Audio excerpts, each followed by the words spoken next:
ডান দিকের সাহাবী তৃপ্তি সহকারে পেট ভরে দুধ পান করে আবু হুরায়রার হাতে দেয়। আবু হুরায়রা পরের জনকে দেয়, পরের জন পেট ভরে পান করে, এবার তৃতীয় জনকে দেয়। এভাবে করতে করতে করতে করতে 99 জন 100 জন সবাই যখন পেট ভরে দুধ পান করলেন, সুবহানাল্লাহ, আস্তে কম, 100 জন যখন সবাই মিলে পেট ভরে দুধ পান করলেন, দুধ পান করার পরে এবার আল্লাহর নবী বললেন, আবু হুরায়রা গো, ও আবু হুরায়রা, এবার তুমি পান করো। আবু হুরায়রা পেয়ালাটা হাতে নিলেন। আবু হুরায়রা পেয়ালাটা হাতে নিয়ে এক চিমটি দুধ পান খান। এবার আল্লাহর নবী বলেন, আবু হুরায়রা আবার খাও। হাদিসের ভাষা আল্লাহর নবী বলেন, আবু হুরায়রা আবার খাও। আবু হুরায়রা আবার খেলেন। আল্লাহর নবী বললেন, আবু হুরায়রা আবার খাও। আবু হুরায়রা 3 বার পান করার পর, আবু হুরায়রা 3 বার পান করার পর বলে, নবীজি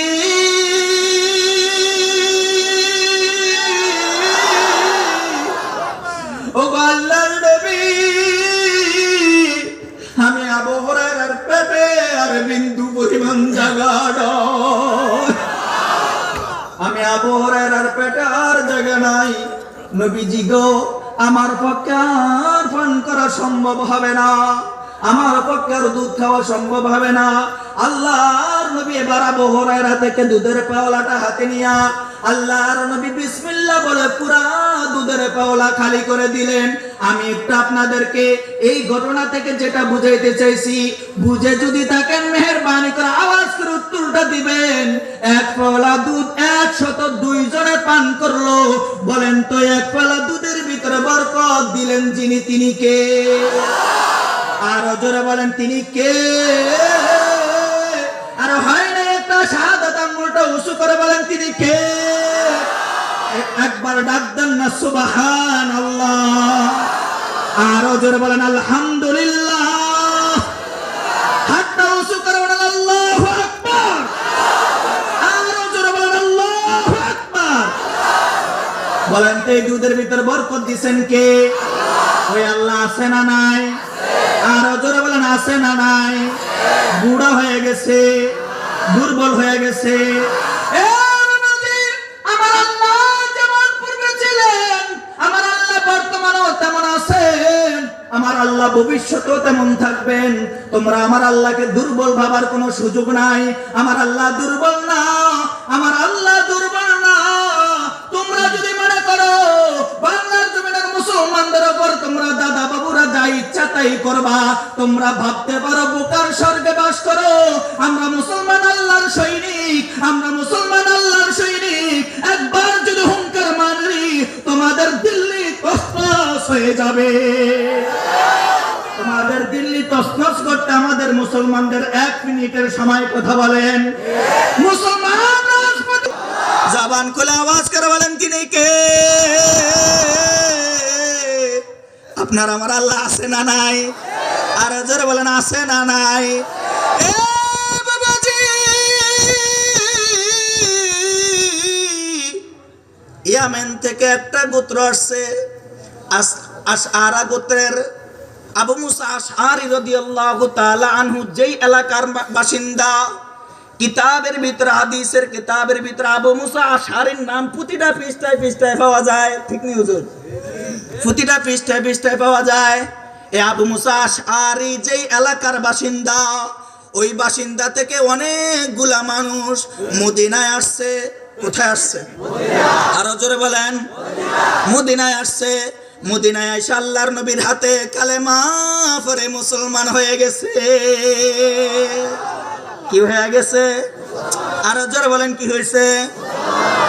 এবার আল্লাহর নবী রাহমাতুল লিল আলামিন নবী বলে, ইয়ামেনের আশআরা গোত্রের অধিবাসী, তোমরা যেহেতু আমি নবীর হাতে কালেমা পড়ে মুসলমান হয়ে গেছ, আমি নবী তোমাদেরকে থাকার জন্য একটা জায়গা দিলাম। তোমরা এই জায়গায় বসবাস করবা, এই জায়গায় থাকবা। তোমরা এখানে দ্বীন শিখবা, ইবাদত বন্দেগী করবা। আর ইয়ামেন থেকে আসার সময় তোমরা যা নিয়ে আসছো তা তোমরা খাইতে থাকো, তা তোমরা তোমার রান্না বান্না করে খাইতে থাকো। তোমাদের যদি কোনো সমস্যা হয় আমি নবীকে জানাইবা। কারে জানাইতে বলছে? আরে বলেন না কারে? ওনাদের একদিন, 2 দিন, 3 দিন এভাবে যেতে যেতে যেতে যেতে কিছুদিন যাওয়ার পর ওই যে ইয়ামেন থেকে তারা যে সামানপত্র নিয়ে আসছে, খাদ্যদ্রব্য নিয়ে আসছে, খাদ্যদ্রব্য শেষ। আমি আপনাদেরকে যেই কথাটা বলতেছি এটা তাফসীরে কাবীরের ঘটনা। ইমাম ফখরুদ্দিন রাজি রাহিমাহুল্লাহ তাফসীরে কাবীরের ভিতরে লেখে চমৎকার একটা কথা, শুনবেন? বলবো না শেষ করে দেব? এ ভাইয়েরা আমার, বাইকটা আপনারা সামনের দিকে আগান, পিছনে অনেক জায়গা কষ্ট হচ্ছে, আপনারা সামনের দিকে আগান, সামনের দিকে আগান। ভাই উঠবেন না কেউ, সামনের দিকে আগান, ইনশাআল্লাহ শেষ করে দেব ইনশাআল্লাহ। তারা যে খাদ্যদ্রব্য নিয়ে আসছে, খাদ্যদ্রব্য শেষ হয়ে গেছে। এবার আমির সাহেব জামাতের জিম্মাদার একজন আছে না নাই? আর জোরে বলেন আছে না নাই? ক্রমে একজনকে জিম্মাদার বানায়, একজনকে জিম্মাদার বানায় শুরাই নিজাম। এখন কিন্তু নিজে নিজেও জিম্মাদার হয়। আর জোরে খান, জোরে কন, বোঝেন নাই মনে আপনারা? এখন তো নিজে নিজে মাতবার, নিজে নিজে নেতা, নিজে নিজে আমির, আছে না নাই? আর জোরে বলেন আছে না নাই?